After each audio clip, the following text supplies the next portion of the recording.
What is up, everybody?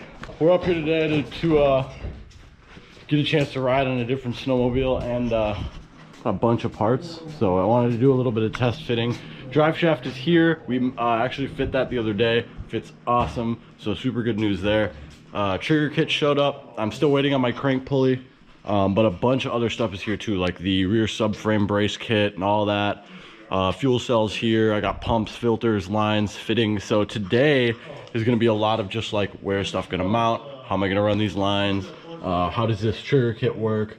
There's a hall sensor that mounts down there and a hall sensor that essentially just takes the place of this CPS, which should give me reliable spark. And I think that was the biggest issue that we were having before, is we just weren't getting reliable spark. And I think the cam position sensor was the main culprit. So this trigger kit should basically take care of my engine, get everything set up. I'm confident in the fuel system as far as firewall forward, injector, regulator, all that stuff is working, and I know it's working, so we're good there. Coils work. You know, we tested all of these, threw new plugs in it. The only other real thing to do under the hood is just to get a better radiator and change this charge piping setup. But today, we're gonna hop into all this stuff. I'm really excited about this piece. This is our Fornari Racing trigger kit that we got from, Fornari Racing. Basically is going to take the place of the factory CPS and replace them with hall sensors, and it's also going to add a crankshaft position sensor as well, which cam crank correlation is incredibly important. So this is a super good kit to anybody trying to make power on a 7M platform. As you guys know, these cars only have a CPS. There is actually no crank position sensor on this platform, so going standalone on these can be difficult. This kit can make that a lot easier for you. So let's check it out, see what's in here. All right, so this is what we're working with. It's a pretty simple kit. Shouldn't be that labor intensive to do an install. We'll start here. This is going to be your CPS block off plate and the perch for your cam side hall sensor. So as you see here, comes with two nuts. Hall sensor is threaded all the way through.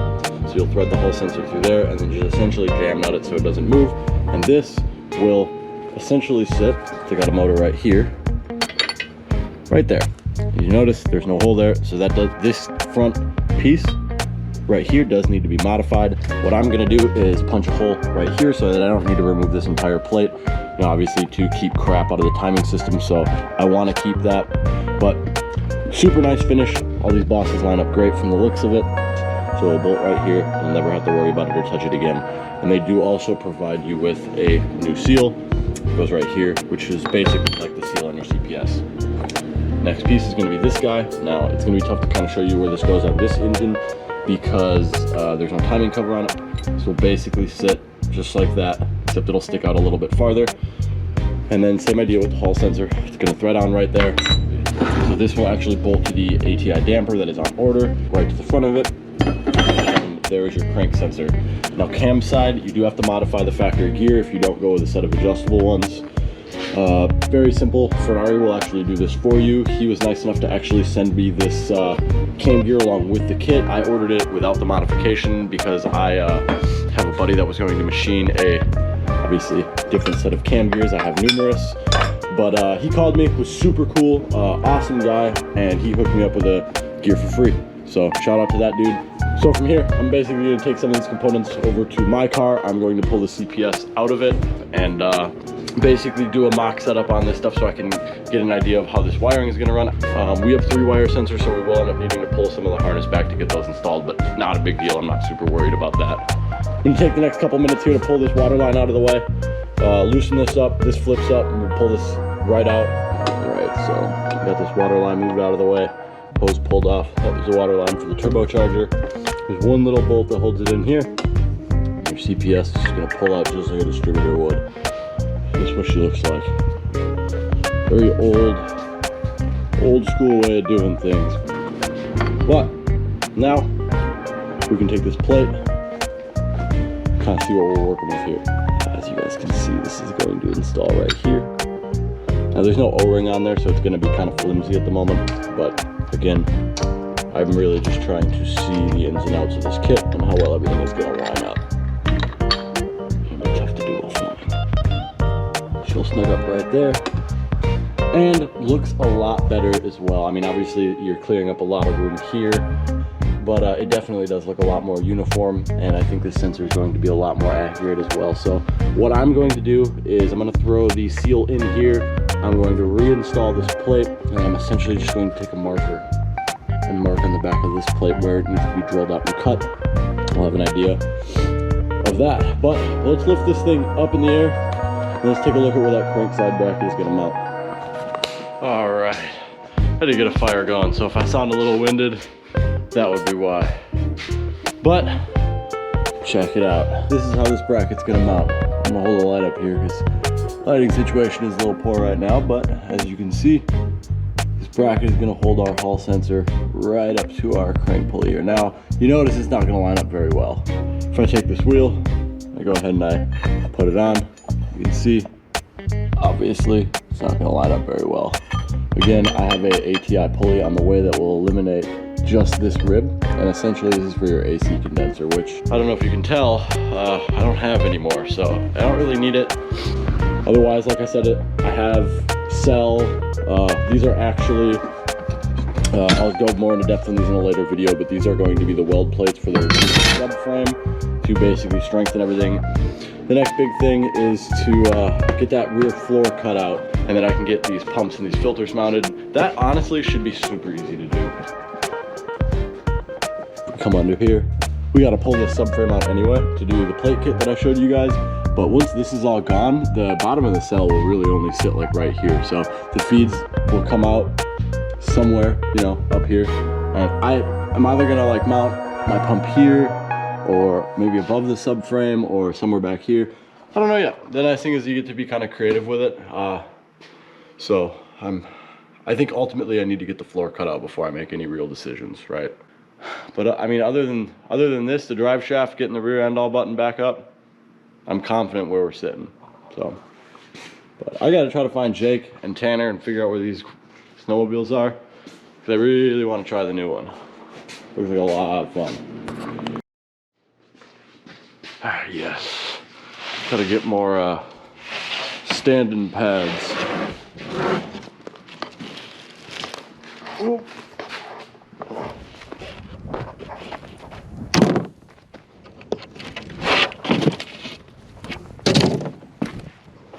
A whole living room. Cool. Now we wait for Jake to come back from wherever he is. Do you not hear them? Oh, they're back. Cool. That's up. Pull it. Where am I pulling? Right here. Ah, dude, sweet.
was surely an adventure.